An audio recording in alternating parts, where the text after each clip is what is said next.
Assalamu alaikum warahmatullahi wabarakatuh. My dear students, this is Sir Naseem Zulfikar, and after so many requests of the students, आज मैं second year PST का एक और chapter जो है वो डिस्कस करूँगा आपके साथ। चैप्टर लास्ट के दो चैप्टर जो है वो मैंने ऑलरेडी डिस्कस कर लिए हैं, और अब जो है वो मैं चैप्टर्स जो डिस्कस करने वाला हूँ चैप्टर 3, जिसकी काफ़ी ज़्यादा जो है वो रिक्वेस्ट आ रही है मेरे पास। तो चैप्टर 3 के बारे में आज मैं बात करूँगा, that is establishment of an Islamic democratic state, एक इस्लामी जमहूरी रियासत का क़याम। इसमें after the independence of Pakistan की बनने के बाद जो है वो करंट एरा तक सन 2020 तक 21 तक जो कुछ भी हुआ इसके बारे में जो है वो डिटेल्स इस चैप्टर के अंदर मौजूद हैं।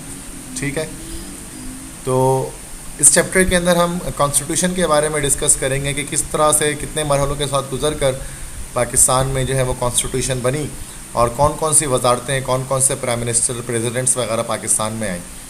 तो आने पाकिस्तान का तारीख़ी पस मंज़र या हिस्टोरिकल बैकग्राउंड की अगर हम बात करें, अच्छा यहाँ पर मैं बाइलिंगुअल जो है वो लैंग्वेज यूज़ करूँगा आपको चीज़ों को समझाने के लिए।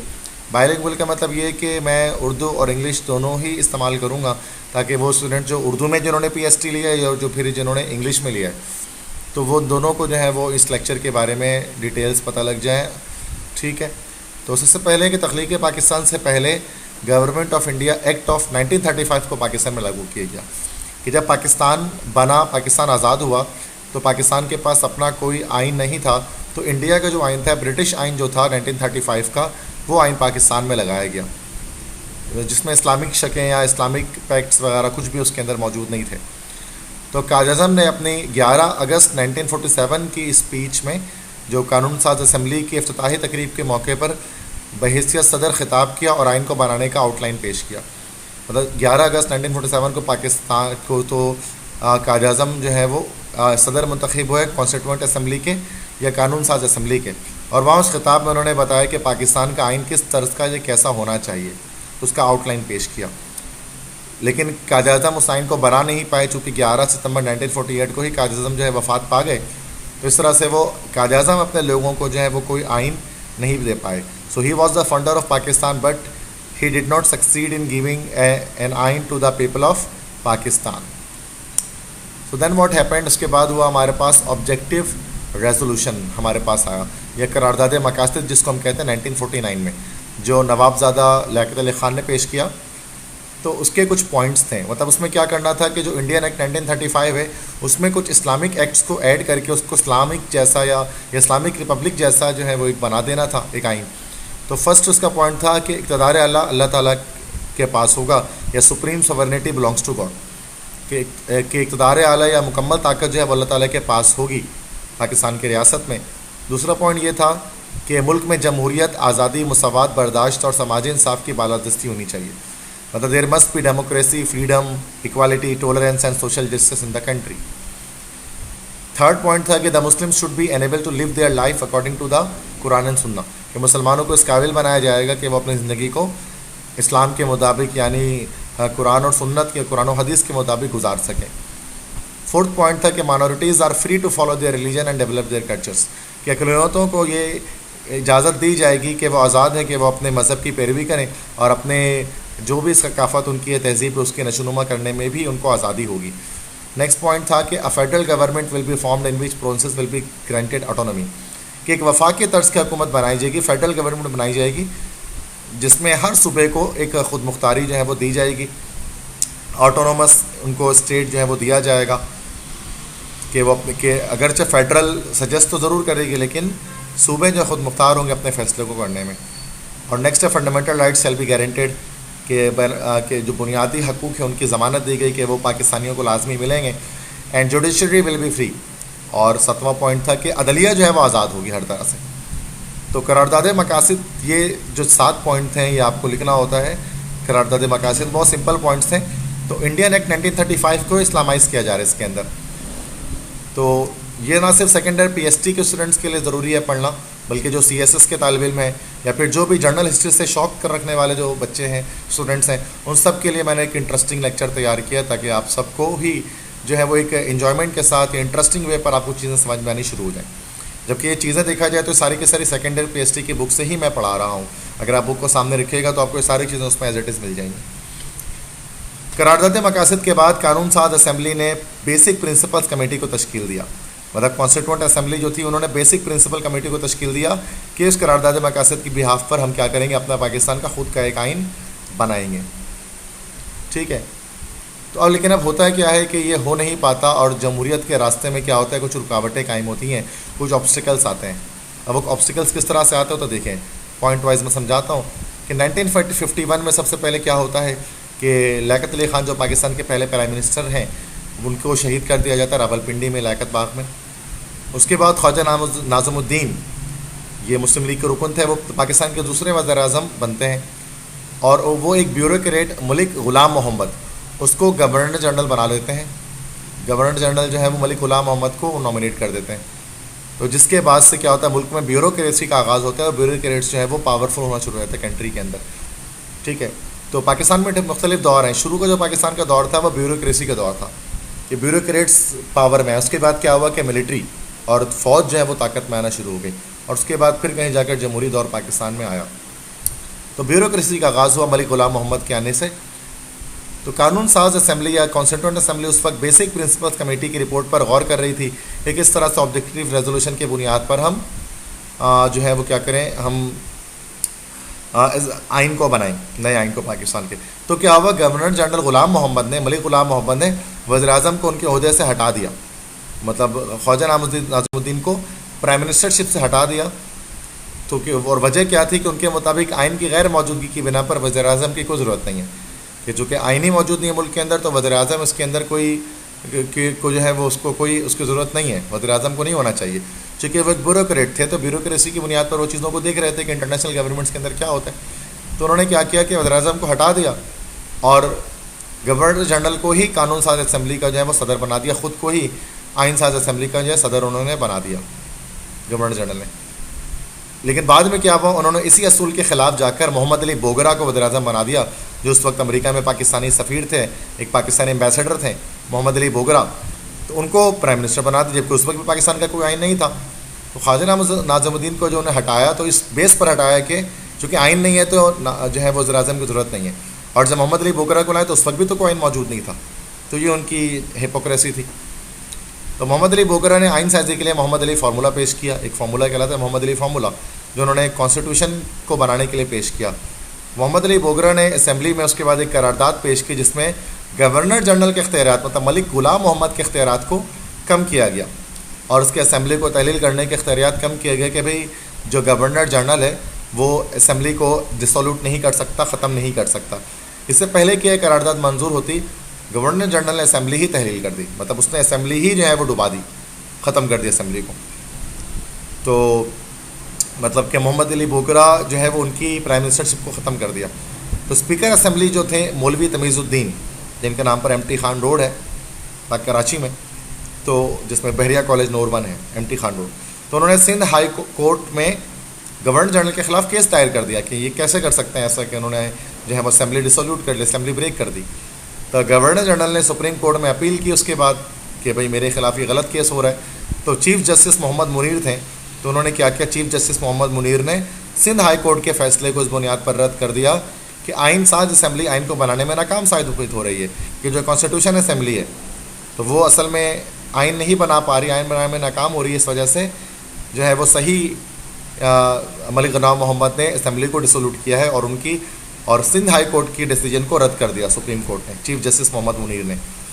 तो सुप्रीम कोर्ट के फैसले के बाद 11 अगस्त 1955 में एक और ब्यूरोक्रेट, मतलब इनके बाद मोहम्मद अली बोगरा के बाद दूसरे ब्यूरोक्रेट चौधरी मोहम्मद अली, उनको मुल्क का जो है वज़ीर आज़म चौधरी मोहम्मद अली को बना दिया गया, कंट्री का नेक्स्ट प्राइम मिनिस्टर। उसके बाद क्या हुआ, पाकिस्तान का पहला आइन 1956 को आया। किस तरह से आया बताता हूँ कि पाकिस्तान का पहला आइन 23 मार्च 1956 को लागू हुआ, जिसमें 234 आर्टिकल्स थे और 6 अपेंडिसेस थे उसके अंदर। इस आइन में करारदाद मकासद को बेस बनाया गया और पाकिस्तान को इस्लामी जमहूरिया का नाम दिया गया, इस्लामी जमहूरिया Pakistan.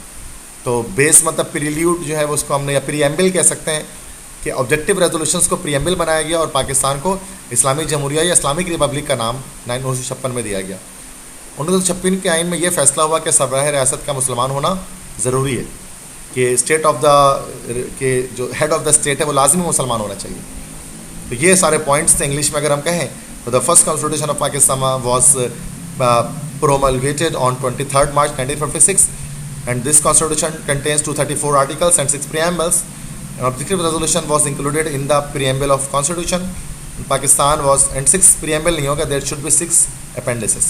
Pakistan was declared an Islamic state in this ain, in this constitution, and the head of Pakistan should be a Muslim according to this constitution. फिर क्या हुआ 1958 में, 2 साल के बाद पाकिस्तान में पहला मार्शल लॉ लग गया, पहला फौजी कानून लगा 1958 को। कैसे लगा बताता हूँ कि 1956 का आइन सिर्फ 2.5 साल ही चला। फिर 7 अक्टूबर 1948 को मेजर जनरल इस्कंदर मिर्ज़ा, ये है इस्कंदर मिर्ज़ा, तो मेजर जनरल इस्कंदर मिर्ज़ा ने क्या किया, जनरल मोहम्मद अयूब खान की कमान में जो पाकिस्तान फ़ौज थे, दिस इज़ अयूब खान, उनकी कमांड में जो पाकिस्तान फ़ौज थे उनकी मदद से आइन का खात्मा कर दिया और मुल्क में मार्शल लॉ मतलब फ़ौजी कानून का नफाज कर दिया और जमहूरियत ख़त्म कर दी। तो इस तरह से क्या हुआ कि इस तरह जनरल मोहम्मद अयूब खान पाकिस्तान के पहले मार्शल लॉ एडमिनिस्ट्रेटर बने और इस्कंदर मिर्ज़ा पाकिस्तान के पहले सदर नामजद हुए। अच्छा, यहाँ पर सदर को आम इंतखाबात के बजाय, मतलब जो सदर को नामजद किया गया तो आम इंतखाबात या जनरल इलेक्शन नहीं कराए गए कि 18 साल से कम उम्र जो लोग हैं वो इलेक्शन में हिस्सा पार्ट ले सकते हैं, वो जनरल इलेक्शंस या आम इंतखाबात उसको कहते हैं। इसके बजाय उन्होंने इलेक्टोरल कॉलेज का सिस्टम डाला। इलेक्टोरल कॉलेज किसे कहते हैं कि 80,000 डेमोक्रेट्स उन्होंने जमा किए, जिसमें 40,000 ईस्ट पाकिस्तान में थे, 40,000 वेस्ट पाकिस्तान में थे, और उनके वोटिंग की मदद से जो है वो सिकंदर मिर्ज़ा पाकिस्तान के प्रेसिडेंट मुंतखब हुए। तो ये एक जनरल इलेक्शंस नहीं थे जिसमें हर एक शख्स होता है, ये सेलेक्टिव इलेक्शंस थे जिसमें सिर्फ इलेक्टोरल कॉलेज के डेमोक्रेट्स को हिस्सा लेने दिया गया, जिसमें टोटल वो 80,000 थे। इस तरह से लियाकत अली ख़ान की शहादत के बाद 7 साल की कलील मुद्दत में 6 हुकूमतें तब्दील हो गई। अगर देखा जाए तो 6 हुकूमतें तब्दील हो गई ना। लियाकत अली ख़ान थे, ख्वाजा नाज़िमुद्दीन थे, उसके बाद फिर इस तरह से मोहम्मद अली बोगरा थे, चौधरी मोहम्मद अली थे, उसके बाद ये आगे सिकंदर मिर्ज़ा, तो 6 हुकूमतें तब्दील हो गई। आज़ादी के 11 साल बाद भी पाकिस्तान में कोई जनरल इलेक्शन मुंतखब नहीं हो सके, आम इंतखाबात जिसके थ्रू हम किसी को सिलेक्ट कर सकते थे। अयूब खान ने 1960 में फिर क्या किया, 1960 में उसने दारुल हुकूमत को कराची से इस्लामाबाद ट्रांसफ़र कर दिया। तो शुरू में आप जानते हैं कैपिटल सिटी कराची था, देन इस्लामाबाद उसको ट्रांसफ़र कर दिया गया, और उसके बाद मुल्क का दूसरा आइन बना 1962 में। तो जनरल मोहम्मद अयूब खान ने 1962 में एक और आइन पेश किया जिसमें 250 आर्टिकल थे, 250 आर्टिकल्स थे, और इसी 1962 में इस्लामिक आइडियोलॉजिकल काउंसिल या इस्लामी नज़रियाती काउंसिल को बनाया गया, और 1964 में इस नए आइन के मुताबिक सदारती इंतखाबात हुए प्रेसिडेंशियल इलेक्शंस में, जिसमें मोहतरमा फ़ातिमा जिन्ना ने अयूब खान के ख़िलाफ़ इलेक्शन लड़ा। मोहतरमा फ़ातिमा जिन्ना मादर मिल्लत, she was the sister of कायदा मोहम्मद अली जिन्ना। तो उन्होंने ये इलेक्शन लड़ा और वो अपोजिशन या हस्ब इख्तलाफ की मुश्तरका जमातों की नुमाइंदा थी मोहतरमा फ़ातिमा जिन्ना, जिसमें एक तरफ सारी मुश्तरका जमातें थीं और एक तरफ अयूब खान मौजूद थे। तो मुश्तरका जमातें जिनमें थी, जिसमें कौंसल मुस्लिम लीग थी, नेशनल अवामी पार्टी थी, जमात इस्लामी थी, अवामी लीग थी, निज़ाम इस्लामी पार्टी थी, ये सारी पार्टीज़ जो हैं वो अपोजिशन में मौजूद थी, जिनकी लीडर मोहतरमा फ़ातिमा जिन्ना थी। और जनरल अयूब खान ने भी मुस्लिम लीग की तरफ से ये इलेक्शन लड़ा, लेकिन मुस्लिम लीग 2 पार्ट में टूट चुकी थी, काउंसिल मुस्लिम लीग जो मोहतरमा फ़ातिमा जिन्ना की थी, और कन्वेंशन मुस्लिम लीग या मुस्लिम लीग कन्वेंशन जो जनरल अयूब खान की थी। हस्ब इख्तलाफ ने या अपोजिशन ने, मोहतरमा फ़ातिमा जिन्ना ने पार्लियामेंट्री सिस्टम और जनरल इलेक्शंस का नारा बुलंद किया कि ये होना चाहिए कि बजाय सदारती निज़ाम के पार्लिमानी निज़ाम मुल्क में कायम होने चाहिए, जिसमें लोगों को ज़्यादा हकूक़ मिलते हैं, और जनरल इलेक्शंस होने चाहिए, ना कि इलेक्टोरल कॉलेज की बुनियाद पर इलेक्शंस होना चाहिए, आम इंतखाबात होने चाहिए। लेकिन ऐसा हुआ ना, और अयूब खान जो है वो इलेक्टोरल कॉलेज सिस्टम की वजह से जो 80,000 डेमोक्रेट्स हैं उनकी वोटिंग की वजह से अयूब खान पाकिस्तान के सदर बन गए। अगरचे जो मोहतरमा फ़ातिमा जिन्ना थी उनके पॉपुलर वोट्स ज़्यादा थे, लेकिन उसके बावजूद अयूब खान को सदर पाकिस्तान बना दिया गया because of electoral college system. Election जीतने के बाद कन्वेंशन मुस्लिम लीग के कायद जो गोहर अयूब खान थे, अयूब खान के बेटे थे, उन्होंने कराची में जीत की तकरीब मुनक्किद की। चूँकि कराची में फ़ातिमा जिन्ना के सबसे ज़्यादा सपोर्टर थे, तो जस्ट उनको जलाने के लिए या फिर जस्ट उनको शो करने के लिए, पावर शो ऑफ करने के लिए, उन्होंने गोहर अयूब खान ने कराची में एक जीत की फ़तेह या जीत की तकरीब मुनक्किद की। और पहली बार कराची में उससे क्या हुआ कि लसानी फसादात, एथनिक रायोट्स जो है ना वो डेवलप हो गए, जिसमें कई लोगों की हलाकत हुई।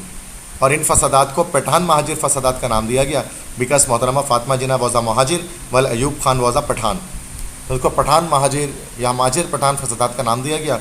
मगर असल में ये अयूब खान की आमिरियत के ख़िलाफ़ एक मुजाहरा था कि जो कराची की पब्लिक थी उसने अयूब खान की डिक्टेटरशिप के ख़िलाफ़ बिल्कुल जो है उन्होंने प्रोटेस्ट किया, जिसके बाद जो है वो लड़ाइयाँ शुरू हुई। तो जो डिक्टेटरशिप को आमिरियत मीन्स होते हैं डिक्टेटरशिप, मतलब अगर एक शख्स कोई कंट्री पर जो है वो मुसल्लत हो जाए और सारे फैसले करे, उसको आमिरियत या डिक्टेटरशिप कहते हैं, जो अयूब खान की चल रही थी मुल्क के अंदर ड्यूरिंग द मार्शल लॉ। उसके बाद 1964 के सदारती इंतखाबात होते हैं, ठीक है, और 1964 में नए, तो ये तो मैंने पीछे भी बता दिया आपको किस तरह से होते हैं, और जनरल अयूब खान ने भी लड़ा, फिर इस तरह से जो है वो उनको फतेह हुई। 1964 के बाद 1965 में क्या होता है कि इंडो पाकिस्तान की एक वॉर होती है, मतलब पाकिस्तान भारत की जंग होती है 1965 की। तो जून 1965 में सिंध का एक इलाका रन कच्छ का इलाका, तो रन कच्छ के इलाके में पाकिस्तान और भारतीय फ़ौजों की झड़प होती है। इसमें पाकिस्तान ने रन कच्छ के दलदली इलाकों को भारतीय फ़ौज की तसल्लुत उसके कब्ज़े से छुड़ा लिया होता है, रन कच्छ के जो मार्ची एरियाज़ होते हैं। उसके बाद 6 सितंबर 1965 को की रात को भारतीय फ़ौज लाहौर, सियालकोट और कसूर में हमला कर देती है, और ये जंग 17 दिन तक चलती रहती है। तो 17 दिन के बाद अक़वाम मुत्तहिदा के बोलने पर यह जंग बंद कर दी जाती है, और अमेरिका की तरफ से पाकिस्तान पर बहुत सारी इकोनॉमिकल और अस्करी पाबंदियाँ और मिलिट्री जो उसके ऊपर पाबंदियाँ थी वो ला दी जाती हैं, उस पर डाल दी जाती हैं, और एक बहुत मतलब तरह से एक पाकिस्तान के ख़िलाफ़ किया जाता है अमेरिका की तरफ से कि उसको इकोनॉमिकल और सैंक्शंस लगा देते हैं, मिलिट्री सैंक्शंस लगा दिए जाते हैं पाकिस्तान के ख़िलाफ़। अगर जैसे पाकिस्तान को विक्ट्री होती है, तो कि पाकिस्तान बहुत अंदर तक हिंदुस्तानी इलाकों के अंदर घुस जाते हैं, और तमाम अखबारात इसको जो है वो पाकिस्तान की विक्ट्री दिखाते हैं, जिसमें जो है वो पाकिस्तानी फ़ौज को जो है वो जीत जाती है और भारतीय फ़ौजों को हटा देती है। और सियालकोट में चवंडा का जो मैदान होता है उसको भारतीय फ़ौजों के टैंकों का कब्रिस्तान बना दिया जाता है, और ये वो जंग होती है जो कि सेकेंड वर्ल्ड वॉर के बाद सबसे बड़ी टैंकों की जंग लड़ी जाती है। आखिरकार जब अमेरिका जब पाकिस्तान के साथ गलत करता है, तो सोवियत यूनियन या रशिया इसका फ़ायदा उठाता है, और पाकिस्तान और भारत दोनों को ताशकंद जो है वो एक सेंट्रल एशियन सिटी है, ताशकंद बुलाता है एक मुआहदा करने के लिए, जिसको हम ताशकंद डिक्लेरेशन या ताशकंद का मुआहदा कहते हैं। सोवियत यूनियन ने पाकिस्तान और भारत को ताशकंद में मुज़ाकरात के लिए बुलाता है। सोवियत यूनियन मतलब कि रशिया इससे मुराद ली जा रही है, और वहाँ सदर अयूब खान और भारतीय वज़ीर-ए-आज़म लाल बहादुर शास्त्री, दिस इज़ अयूब खान और जो है वो लाल बहादुर शास्त्री, ये रहे, इनके बीच में क्या होता है कि एक अमन मुआहदा होता है, एक पीस होता है 65 के जंग के बाद। उसी रात क्या होता है कि लाल बहादुर शास्त्री को दिल का एक दौरा पड़ता है और उनकी मौत हो जाती है ताशकंद में ही, लाल बहादुर शास्त्री की। और पाकिस्तानी वज़ीर ख़ारजा ज़ुल्फ़िकार अली भुट्टो मौजूदा ताशकंद के वक्त वहाँ पर मौजूद थे। यहाँ पिक्चर में आप देख सकते हैं, ही इज़ ज़ुल्फ़िकार अली भुट्टो जो वहाँ मौजूद थे, और उन्होंने इस माहदे की शकों से इख्तलाफ किया, और उन्होंने पाकिस्तानी अफवाज को भारतीय इलाकों से हटा देने के फ़ैसले की मुखालफत की, चूँकि ताशकंद माहदे में था कि पाकिस्तान भारतीय इलाकों से अपनी फ़ौज हटा लेगा। तो यही ज़ुल्फ़िकार अली भुट्टो ने कहा कि ऐसा क्यों होगा, हमने उस जगह को जीत लिया है तो वो जगह अब हमारा होना चाहिए। लेकिन अयूब खान ने इस माहदे में कहा था कि हाँ ठीक है, हम उसको पीछे हटा लेंगे। तो अब ये क्या हुआ कि इस तरह से क्या हुआ कि जब ज़ुल्फ़िकार अली भुट्टो की बात नहीं मानी गई, अगरचे वो एक फ़ॉरेन मिनिस्टर थे, वज़ीर ख़ारजा थे, तो मुल्क वापसी के बाद उन्होंने इस फ़ॉरेन मिनिस्ट्री से इस्तीफ़ा दे दिया, रिज़ाइन कर दिया। और जब उन्होंने रिज़ाइन किया तो अयूब खान के ख़िलाफ़ जमहूरी तहरीकें शुरू हुई, डेमोक्रेटिक मूवमेंट स्टार्ट हो गई अयूब खान के ख़िलाफ़। भुट्टो के इस्तीफ़ा देने के बाद वो आवाम के लिए हीरो बन गए कि भाई देखें, उन्होंने अयूब खान के ख़िलाफ़ जाकर उनको इस्तीफ़ा दे दिया जब अयूब खान ने उनकी बात नहीं मानी। तो आखिरकार क्या होता है कि इन ज़ुल्फ़िकार अली भुट्टो एक नई जमात को शुरू करते हैं जिसका नाम रखते हैं पाकिस्तान पीपल्स पार्टी, जिसको हम PPP कहते हैं शॉर्टकट में, ठीक है, जो आज भी मौजूद है। तो पाकिस्तान पीपल्स पार्टी की बुनियाद रखते हैं और चेयरमैन बन जाते हैं ज़ुल्फ़िकार अली भुट्टो पाकिस्तान पीपल्स पार्टी के। और दूसरी सियासी जमातें भी इस पाकिस्तान पीपल्स पार्टी के साथ अलाइंस कर लेती हैं, गठजोड़ कर लेती हैं। अयूब खान की आमिरत के ख़िलाफ़ PDM को बनाया जाता है। PDM क्या है? पाकिस्तान डेमोक्रेटिक मूवमेंट, जो जमहूरियत के लिए बनती है। तो अयूब खान क्या करते हैं, PDM को गोल मेज़ कॉन्फ्रेंस में मुज़ाकरात के लिए बुलाते हैं ताकि उनसे कोई नेगोशिएशन कर ली जाए, जिसको तमाम लोग कबूल कर लेते हैं। लेकिन मशरक़ी पाकिस्तान में, ईस्ट पाकिस्तान में नेशनल अवामी पार्टी के मौलाना भाषानी वो इसको कबूल नहीं करते, और मगरबी पाकिस्तान से जो है वो पाकिस्तान पीपल्स पार्टी के ज़ुल्फ़िकार अली भुट्टो वो उसकी मुलाकात को तस्लीम नहीं करते। वो कहते हैं हमें कोई भी मुज़ाकरात नहीं करने हैं, बस हमें जमहूरियत की बालादस्ती चाहिए और डिक्टेटरशिप को ख़त्म करना है हमें। तो उसके बाद क्या होता है, पाकिस्तान में दूसरा मार्शल लॉ जो है वो लगा दिया जाता है 1969 में। कैसे लगता है, ज़रा इसकी स्टोरी समझें कि अयूब खान ने अपनी ही बनाई हुई आइन को वो तोड़ देते हैं। मतलब मार्शल लॉ जब देखो, मैंने इससे पहले बताया ना आपको कि 1962 में एक आइन बन जाता है। जब आइन बन जाता है तो मार्शल लॉ ख़त्म हो जाता है, जो कि मार्शल लॉ एक डिफरेंट फौजी आइनों पर वो चल रहा होता है। तो 1962 में क्या होता है कि अयूब खान अपने आइन को बना लेते हैं और उसी अपने ही बनाए हुए आइन को वो तोड़ देता है 1969 में। 1969 में अपने ही आइन को तोड़ देता है और हुकूमत को फ़ौज के हाथ में दे देता है। और फ़ौज में आगा मोहम्मद यहया खान, वो पाकिस्तान की ये फ़ौज के लीडर होते हैं और वो पाकिस्तान के दूसरे मार्शल लॉ एडमिनिस्ट्रेटर बनते हैं अयूब खान के बाद। और यहया खान सियासी जमातों के मुतालबे को मंजूर कर लेते हैं और ये तमाम जो है वो उनमें मुतालबात होते हैं। पहली बात तो पार्लिमानी निज़ाम को बहाल किया जाए, ये मुजाहरा था, ये मुतालबा था जो फातिमा जिन्ना ने भी किया था कि प्रेसिडेंशियल सिस्टम से तारते निज़ाम को ख़त्म कर ले, पार्लियामेंट्री सिस्टम को हम स्टार्ट करें। 1 यूनिट को डिसोल्यूट कर दिया जाए, उसको तहलील कर दिया जाए। 1 यूनिट क्या था, अयूब खान की बनाई हुई टर्मिनोलॉजी थी कि वो पाकिस्तान के सूबों को और उसने ख़त्म कर दिया था। पाकिस्तान के 4 सूबे थे, उसको मिलाकर उसने कहा था कि बस ये 1 यूनिट है, वेस्ट पाकिस्तान और ये ईस्ट पाकिस्तान। इससे क्या हुआ था, मुख्तलिफ सूबों का इस्तेहसाल हो रहा था और जो ज़्यादा मेजॉरिटी वाले सूबे थे जैसे कि पंजाब वगैरह, उनको फ़ायदा हो रहा था। तो उसको क्या किया गया कि 1 यूनिट को कहा गया कि तहलील कर दिया जाए और अलग अलग सूबों को खुद मुख्तारी दे दी जाए। नेक्स्ट था कि हर सूबे को असेंबली में उसकी आबादी के लिहाज से नुमाइंदगी की जाए कि जिस सूबे की आबादी ज़्यादा है उसको उतनी ही रिप्रेजेंटेशन दी जाए जनरल असेंबली के अंदर या नेशनल असेंबली के अंदर। और चौथा ये डिमांड था कि सियासतदानों ने के ख़िलाफ़ जितने भी सियासी केस उनको ख़त्म कर दिया जाए। जो भी पॉलिटिकल जो भी केसेस जो है वो लगे हुए हैं पॉलिटिशियंस के ख़िलाफ़, उन तमाम पॉलिटिक्स केसेस को ख़त्म कर दिया जो सियासी बुनियादों पर हैं। तो इस तरह से ये सब होता है और 1970 के जनरल इलेक्शंस जो है वो इस तरह से शुरू हो जाते हैं, आम इंतखाबात शुरू होते हैं। तो पहली बार ऐसा होता है कि एक जनरल इलेक्शन जो है वो कंट्री के अंदर स्टार्ट होता है। तो अवामी लीग मशरक़ी पाकिस्तान में 2 के अलावा बाकी तमाम सीटों पर कामयाबी हासिल कर लेती है, जिसके सरबराह शेख मुजीबुर रहमान होते हैं। मशरक़ी पाकिस्तान में अवामी लीग जीत जाती है, जबकि मशरक़ी पाकिस्तान में जुल्फ़िकार अली भुट्टो जीतते हैं। और कलेक्टिवली देखा जाए तो पूरे पाकिस्तान में पीपल्स पार्टी को जो है वो ज़्यादा वोट मिलते हैं और जुल्फ़िकार अली भुट्टो को जो है वो वोट में ज़्यादा मिलते हैं और उनको पाकिस्तान का पहला इलेक्टेड प्राइम मिनिस्टर मुंतखब वज़ीर-ए-आज़म पहला पाकिस्तान का भुट्टो को बना दिया जाता है। चूँकि मगरबी पाकिस्तान में उनको फ़तह मिल जाती है, दैट्स वाई। 1970-71 में बहुत कुछ मसाइल पैदा होते हैं।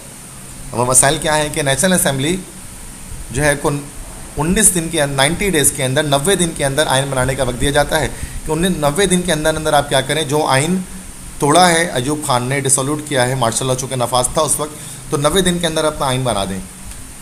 तो अवामी लीग के 6 नुकाती प्रोग्राम को मगरबी पाकिस्तान कबूल नहीं करती है। अवामी लीग को भी एक भारी प्रोपोर्शन हासिल होती है मगरबी पाकिस्तान के अंदर, जिसके लीडर आप जानते हैं कौन है, शेख मुजीबुर रहमान। तो वो 6 पॉइंट प्रोग्राम देते हैं, 6 नुकाती प्रोग्राम पेश करते हैं, जिसमें वो मशरक़ी पाकिस्तान के लिहाज से जो उनको मसाइल पेश आ रहे थे मशरक़ी पाकिस्तान के लोगों को, तो वो पेश करते हैं, जिसको मगरबी पाकिस्तान कबूल नहीं करती है। तो और मगरबी पाकिस्तान कहती है या जुल्फ़िकार अली भुट्टो कहते हैं शेख मुजीबुर रहमान से कि आप आएँ हमारे साथ मुज़ाकरात करें। तो अवामी लीग जो है वो इस मुज़ाकरात को करने पर इनकार कर देती है और कहती है कि हमें ताकत की मुंतकिली चाहिए, हमें अपनी अलग स्टेट तो बना कर दे दो, हमें अपनी अलग रियासत चाहिए। तो अब होता क्या है कि उलट काम करती है पाकिस्तानी गवर्नमेंट कि शेख मुजीबुर रहमान को हिरासत में ले लिया जाता है, उसको हिरासत में ले लेते हैं, अरेस्ट कर लेते हैं और पंजाब में मौजूद मियाँ वाली जेल में उनको मुंतकिल कर देते हैं। और अवामी लीग को कलअदम करार दे देती है, इल्लीगल करार देती है गवर्नमेंट ऑफ पाकिस्तान। और मशरक़ी पाकिस्तान के लिए दोबारा इंतखाबात का ऐलान किया जाता है कि दोबारा से इंतखाब किया जाए, दोबारा नया बंदा सेलेक्ट किया जाए। लेकिन इससे क्या होता है, बहुत ज़्यादा तनाज़े और जो बांग्लादेश की अपनी कॉमन पीपल होती है, पब्लिक होती है, उस पर बहुत गम व गुस्सा उसके अंदर आ जाता है। और उसके बाद क्या होता है, इंडो पाक वॉर होती है 1971 की, पाक भारत जंग जिसको हम कहते हैं। 3 दिसंबर 1971 के दिन पाकिस्तान और भारत के बीच जंग छिड़ जाती है, ठीक है। और इस जंग में क्या होता है कि पाकिस्तानी फ़ौज को हार होती है और 16 दिसंबर 1971 को पाकिस्तानी फ़ौज हथियार डाल लेती है। और 16 दिसंबर 1971 को ही मशरक़ी पाकिस्तान अलग हो जाता है मगरबी पाकिस्तान से और वो अलग कंट्री बांग्लादेश के नाम से वो उभरता है दुनिया के नक्शे में। और 91,000 पाकिस्तानियों को POW मतलब प्रिजनर ऑफ वॉर बना दिया जाता है, और हिंदुस्तानी जो है वो 91,000 पाकिस्तानी सिपाहियों को कैप्चर कर लेते हैं। तो ये आप यहाँ पर देख ले सकते हैं कि यहाँ पर ये जो है वो ईस्ट पाकिस्तान के लोग हैं जो कि बांग्लादेश के झंडा उठाए हुए हैं और ये प्रोटेस्ट कर रहे हैं पाकिस्तान के ख़िलाफ़। और यहाँ पर आप देख सकते हैं कि यहाँ पर ये सरेंडर कर रहे हैं, पाकिस्तान इंडियन फ़ौज के सामने हथियार डाल रहा है, ठीक है। तो वो यहाँ पर जनरल नियाज़ी जो है वो साइन कर रहे हैं सरेंडर पेपर्स पर। तो एक बहुत ज़्यादा एक शर्मनाक दिन था पाकिस्तान की तारीख़ में, पाकिस्तान की हिस्ट्री में, जब बांग्लादेश जो है वो पाकिस्तान से अलग हो जाता है। उसके बाद क्या होता है, पाकिस्तान की रिकन्स्ट्रक्शन होती है, असर तामीर होती है। जंग के बाद माशी तौर पर पाकिस्तान का दिवालिया निकल जाता है, बैंकरप्ट हो जाती है पाकिस्तान। यहाँ तक कि जनवरी की तनख्वाह सैलरी देने के लिए भी पैसे नहीं थे पाकिस्तानी गवर्नमेंट के पास। तो लीबिया उस वक्त एक अफ्रीकन कंट्री थी और लीबिया के रहनुमा थे कर्नल मुअम्मर कज़ाफ़ी। वो पाकिस्तान की बहुत ज़्यादा माली मदद करते हैं और पाकिस्तान को सपोर्ट करते हैं ताकि वो सैलरी वगैरह की डिसबर्समेंट की जा सके। और उसी की बना पर लगा होता है लाहौर के अंदर जो है वो कज़ाफ़ी स्टेडियम जो है वो कायम किया जाता है कर्नल मुअम्मर कज़ाफ़ी को ट्रिब्यूट पेश करने के लिए कि उन्होंने मुश्किल वक्त में पाकिस्तान का साथ दिया होता है। उसके बाद 1973 का आइन जो है वो मंजूर होता है, पाकिस्तान का तीसरा आइन 14 अगस्त 1973 का मंजूर होता है और उसमें पाकिस्तान के सदर और वज़ीर-ए-आज़म दोनों को मुसलमान होना ज़रूरी करार दिया जाता है। 1974 में एक साल बाद उस आइन में थोड़ी सी तरमीम होती है, अमेंडमेंट होती है और मुसलमानों की तारीफ़ बयान की जाती है आइन के अंदर, जिसमें ये लिखा होता है कि मुसलमान वो है जो नबी करीम सल्लल्लाहु अलैहि वसल्लम को आखिरी नबी आखिरी रसूल माने। और जिसका मकसद क्या होता है इस वाली तरमीम का कि अहमदियों को, कादियानियों को गैर मुस्लिम करार देना होता है।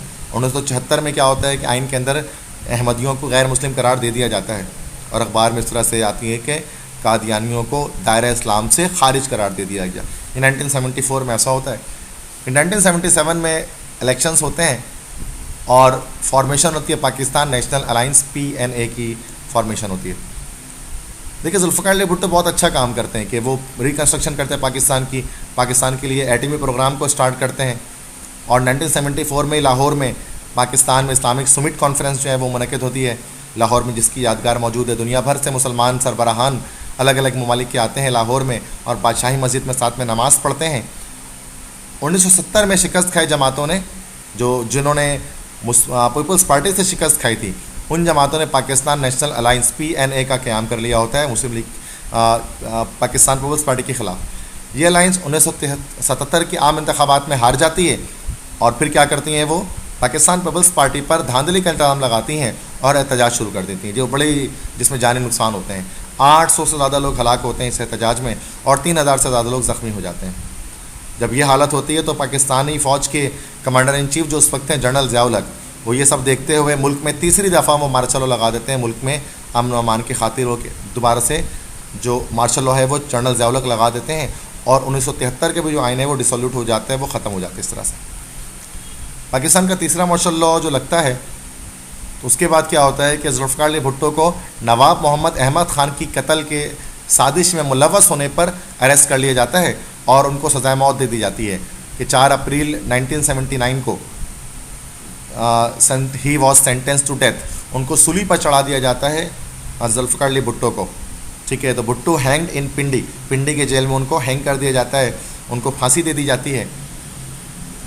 तो अच्छा, जुल्फ़िकार अली भुट्टो जो हमारे पास जनरल ज़ियाउल हक थे, उसके बाद क्या होता है ज़ियाउल हक जो है वो पाकिस्तान को इस्लामाइज़ करने के लिए बहुत ज़्यादा कोशिशें करते हैं।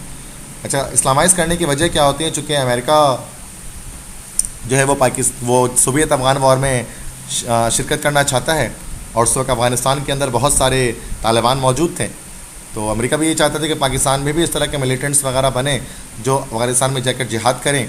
तो इस तरह क्या होता है कि ज़ियाउल हक साहब क्या करते हैं कि वो पाकिस्तान को इस्लामाइज़ करते हैं डिफरेंट चीज़ों में, मतलब कि औरतों के लिबास वगैरह में बड़े सेंक्शंस लगाए जाते हैं, ठीक है। साड़ी पहनने को ममनू कर दिया जाता है, निगार अवार्ड्स को चेंज कर दिया जाता है, इस तरह की बहुत सारी चीज़ें होती हैं।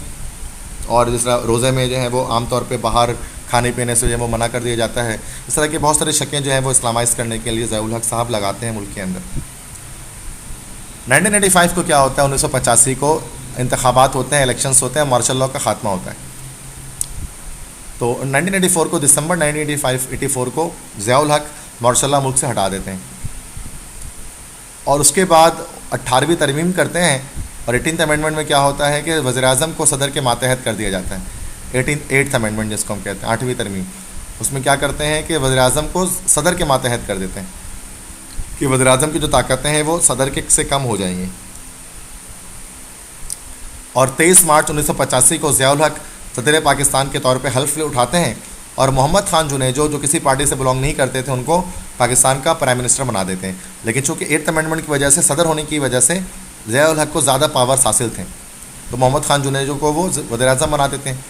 वज़ीर-ए-आज़म बनने के बाद मोहम्मद खान जुनेजो एक पॉलिटिकल पार्टी का क़याम करते हैं जिसका नाम वो मुस्लिम लीग रखते हैं, क्योंकि इससे पहले तक पाकिस्तान में कोई पॉलिटिकल पार्टी मौजूद नहीं थी। तो मोहम्मद खान जुनेजो मुस्लिम लीग का क़याम करते हैं। 1988 में मोहम्मद खान जुनेजो जो अफ़गानिस्तान के मसले पर जनेवा मुआहदे पर दस्तखत करते हैं, जिसमें ये होता है, जनेवा मुआहदे में ये बात होती है कि पाकिस्तान अफ़गानिस्तान का साथ देगा जब सोवियत यूनियन उस पर हमला करेगा। जनरल अज़हर को ये बात पसंद नहीं आती, जनरल ज़ियाउल हक को, कि वो कैसे अपने तौर पर मोहम्मद खान जुनेजो ये फ़ैसला कर सकते हैं। तो वो वज़ीर-ए-आज़म मोहम्मद खान जुनेजो को उस ओहदे से हटा देते हैं। और मोहम्मद खान जुनेजो के इंतकाल के बाद पंजाब के निगरान वज़ीर आला जो उस वक्त थे, जिनका नाम था नवाज़ शरीफ, जानते ही होंगे आप इनको, नवाज़ शरीफ को, तो वो मुस्लिम लीग के सदर बन जाते हैं। मुस्लिम लीग जो जुनेजो को कायम किया, वो मुस्लिम लीग के सदर बन जाते हैं। अब मोहम्मद खान जुनेजो को बहुत सारे हिमायती थे, उनकी ये बात पसंद नहीं आती कि नवाज़ शरीफ साहब ख़ुद को डायरेक्टली सदर बना दे रहे हैं मोहम्मद खान जुनेजो के बाद। तो इस तरह से मुस्लिम लीग दो पार्ट में ब्रेक हो जाती है, एक मुस्लिम लीग जुनेजो ग्रुप बन जाता है और एक मुस्लिम लीग नवाज़ ग्रुप, दो ग्रुप अलग हो जाते हैं। मुस्लिम लीग जुनेजो तो आज नहीं है, लेकिन मुस्लिम लीग नवाज़ जो है वो अब तक आप जानते हैं कि वो मौजूद है। ठीक है। अगस्त 1988 में जनरल ज़ियाउल हक एक जहाज़ हादसे में उनका हेलीकॉप्टर जो है वो क्रैश हो जाता है बहावलपुर के करीब, और ग़ुलाम इसहाक़ खान को पाकिस्तान का सदर बना दिया जाता है। नया जो है सदर है ग़ुलाम इसहाक़ खान, जो उस वक्त सेनेट के सरबरा होते हैं, तो उनको ग़ुलाम इसहाक़ खान को पाकिस्तान का प्रेसिडेंट नया बना दिया जाता है ज़ियाउल हक के बाद। फिर 1988 के इलेक्शंस होते हैं, 1988 के आम इंतखाबात होते हैं। ज़ियाउल हक की मौत के बाद सुप्रीम कोर्ट क्या करती है, गैर जमाती नॉन पॉलिटिकल इलेक्शंस को कलअदम इलीगल करार देती है कि अब जो भी इलेक्शंस होंगे पार्टी की बेसिस पर होंगे। इस तरह से जमाती बुनियाद पर 11 साल के बाद 1988 में इलेक्शंस मुंतखब होते हैं और पाकिस्तान पीपल्स पार्टी बेनज़ीर भुट्टो की, जो ज़ुल्फ़िकार अली भुट्टो की बेटी हैं बेनज़ीर भुट्टो, उनके क़ियादत में क्या होता है, इलेक्शन में हिस्सा लेती है, जिसमें जीत होती है पीपल्स पार्टी को, और बेनज़ीर भुट्टो इस्लामी दुनिया के, इस्लामिक वर्ल्ड की पहली खातून वज़ीर-ए-आज़म बन जाती हैं पाकिस्तान की। जबकि पंजाब में मुस्लिम लीग नवाज़, जमात इस्लामी और दूसरी छोटी पार्टियों को हुकूमत मिलती है और वहाँ पर वो उसके चीफ मिनिस्टर बन जाते हैं। फिर 1990 के इलेक्शंस होते हैं। अब देखिए इलेक्शंस अभी हुए कितने साल पहले, 1988 में। अब 5 साल पूरे होने से पहले 1990 में दोबारा इलेक्शंस होते हैं। वजह क्या होती है, हुकूमत पंजाब और वफाक फेडरल गवर्नमेंट के बीच में इख्तलाफात इतने बढ़ जाते हैं कि सदर ग़ुलाम इसहाक़ खान जो थे उनको असेंबली को डिसोल्यूट करना पड़ता है, तोड़ना पड़ जाता है। इस तरह से बेनज़ीर भुट्टो प्राइम मिनिस्टरशिप से हट जाती हैं और ग़ुलाम मुस्तफ़ा जतोई को निगरान वज़ीर-ए-आज़म, केयर टेकर प्राइम मिनिस्टर बना दिया जाता है। निगरान वज़ीर-ए-आज़म कौन होता है, जब भी कोई इलेक्शंस हो रहे होते हैं, कभी जब किसी असेंबली को डिसोल्यूट करते हैं, तोड़ते हैं, तो अगले असेंबली के बनने तक एक वज़ीर-ए-आज़म रख दिया जाता है मुल्क के अंदर, जिसको केयर टेकर प्राइम मिनिस्टर या निगरान वज़ीर-ए-आज़म कहते हैं। 1990 के इलेक्शन में इस्लामी जमहूरी इत्तेहाद को जीत मिलती है। इस्लामी जमहूरी इत्तेहाद क्या होता है, 9 पार्टियों का इत्तेहाद होता है, 9 पार्टी की अलाइंस होती है, इस्लामिक डेमोक्रेटिक अलाइंस भी इसको हम कह सकते हैं, जिसके कायद नवाज़ शरीफ थे। ठीक है, तो उनको जीत मिलती है और नवाज़ शरीफ पाकिस्तान के प्राइम मिनिस्टर बन जाते हैं। और लेकिन क्या होता है, 30 मंथ्स तक एक पॉलिटिकल क्राइसिस चलती रहती है ग़ुलाम इसहाक़ खान और नवाज़ शरीफ के बीच में, जिसकी वजह से क्या होता है, ग़ुलाम इसहाक़ खान और नवाज़ शरीफ दोनों ही 30 मंथ्स के बाद इस्तीफ़ा दे देते हैं और फिर मोइन कुरैशी को निगरान वज़ीर-ए-आज़म और वसीम सज्जाद को निगरान सदर बना दिया जाता है। और फिर 1990 के 3 साल के बाद दोबारा इलेक्शंस होते हैं और जब वो इलेक्शंस होते हैं तो पीपल्स पार्टी को फतेह मिलती है। बेनज़ीर भुट्टो दूसरी मरतबा पाकिस्तान के वज़ीर-ए-आज़म बन जाती हैं और फ़ारूक अहमद लगारी का दिस इज़ फ़ारूक अहमद लगारी, इनको वो पाकिस्तान का सदर बना देती हैं। 1997 में, अब 93, 4, 5, 6, 7 4 साल में, मतलब 5 साल पहले ही, मतलब के कंप्लीट होने से पहले ही ट्रम्प को 1997 में इलेक्शंस दोबारा होते हैं। और 5 होते हैं क्यों इलेक्शंस कि 5 नवंबर 1996 को जो सदर थे फारूक अहमद खान लगारी, वो बेनज़ीर भुट्टो को करप्शन के इल्ज़ाम में ओहदे से हटा देते हैं कि भाई आप करप्ट हैं। मतलब देखा जाए तो शुरू में देखें कि आपस में साथ साथ ही थे ना, ये ऐसा लग रहा है कि दोनों बहुत ज़्यादा जो है वो इत्तेहादी एक दूसरे के फ्रेंड्स हैं। लेकिन क्या होता है कि आगे जाकर इन्होंने ही मतलब कि 5 नवंबर 1996 को यही सदर साहब जो है बेनज़ीर भुट्टो का करप्शन के इल्ज़ाम में हटा देते हैं मुल्क से, वज़ीर आज़म से। और 3 फरवरी 1997 को दोबारा इलेक्शंस होते हैं और इस बार अल्टरनेट चल रहा होता है ना, मुस्लिम लीग जीती होती है ना, तो मुस्लिम लीग के बाद पीपल्स पार्टी आती है, पीपल्स पार्टी हारती है तो दोबारा से मुस्लिम लीग आ जाती है, सिलेक्शन को जीत लेती है और नवाज शरीफ को दूसरी दफ़ा पाकिस्तान का वज़ीर आज़म बना दिया जाता है, जो PMLN की तरफ से पाकिस्तान के वज़ीर आज़म बनते हैं। उसके बाद 1997 के बाद 3 साल के बाद 1990 को क्या होता है, कोप डिटेट। कोप डिटेट किसे कहते हैं कि 12 अक्टूबर 1999 को पाकिस्तानी फ़ौज के सरबरा जनरल परवेज़ मुशर्रफ वो नवाज शरीफ की हुकूमत को ख़त्म करते हैं और एक एमरजेंसी ने का नफाज कर देते हैं मुल्क के अंदर। ठीक है, मार्शल लॉ 3 बार के बाद चौथी बार तो किसी कंट्री में आ नहीं सकता, तो बारजाए मार्शल लॉ लगाने के जनरल परवेज़ मुशर्रफ क्या करते हैं, नवाज शरीफ को हटाकर उसकी जगह पर एमरजेंसी नाफिज कर देते हैं। सदर पाकिस्तान उस वक्त मोहम्मद रफ़ीक तारड़ होते हैं जो रिज़ाइन कर देते हैं और जनरल परवेज़ मुशर्रफ ख़ुद 20 जून 2001 को सदर पाकिस्तान का हल्फ उठा लेते हैं। मतलब 20 जून 2001 को जनरल परवेज़ मुशर्रफ जो है वो सदर बन जाते हैं पाकिस्तान का। अगर ये मार्शल लॉ नहीं होता, लेकिन फिर भी एक तरह से हुकूमत जो है वो फ़ौजों की ही दोबारा से 1999 में आ जाती है, जिसको कोप डिटेट हम कहते हैं। 2000 उसके बाद क्या होता है कि 2002 में इलेक्शंस होते हैं। सुप्रीम कोर्ट जनरल मुशर्रफ को इलेक्शन करवाने के लिए 3 मंथ का टाइम देती है कि 3 मंथ के अंदर इलेक्शन करवाएं, और जनरल परवेज़ मुशर्रफ जो इलेक्शन करवाते हैं, रेफरेंडम होता है जिसमें यस और नो आपको लिखना होता है, और फिर रेफरेंडम के नतीजे में एक भारी वोट से मुशर्रफ जीत जाते हैं, पब्लिक वोट से, और 5 सालों के लिए पाकिस्तान के सदर मुंतखब हो जाते हैं 2002 से 2007 तक।